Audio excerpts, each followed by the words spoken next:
Nasa Venice na nga ngayon itong sina Cristel Pulgar at ang kanyang asawa na si Hayo. Dito pala sila sa Venice magha-honeymoon ng kanyang Korean husband.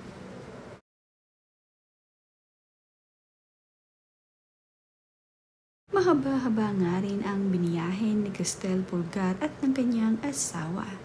Ngayon nga ay nandito na sila sa Venice kung saan nga ito ang lugar na gustong puntahan ni Cristel at ng kanyang asawa. Nagsisimula na ngang mag-ikot itong sina Cristel Pulgar at itong si Hayuk dito sa Venice. Pupunta nga sila sa magagandang lugar kung saan nga ito ang pinupuntahan ng mga turista. Makikita naman na sweet itong si Cristel Pulgar at ang kanyang asawa na si Hayuk. Kanya-kanya silang kuha sa magagandang lugar. Napakaganda nga ng spot kung saan nagpakuha itong si Cristel at itong si Hayuk. Makikita nga dito na talaga namang kakaiba na ang mga building na kanilang nasa likuran.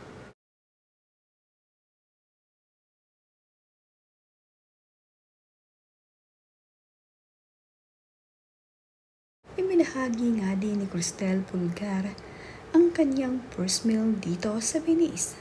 Makikita nga na mayroong pizza, pasta at steak sa kanilang lamesa. Nagustuhan naman ni Cristel Pulgar ang kanilang pagkain na kinain dito. Masaya at enjoy ang mag-asawa sa kanilang first day ng kanilang pamamasyal.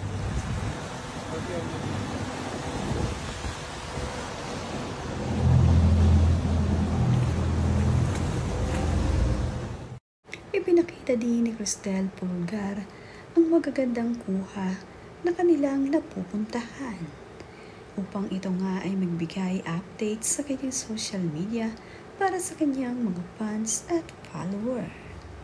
Nagandang lugar ang Venice, kaya naman ito ang napili ni Cristel at ng kanyang asawa na puntahan upang doon sila mag-honeymoon. Binahagi din ni Cristel ang masarap na pagkain sa eroplanong kanilang sinakyan.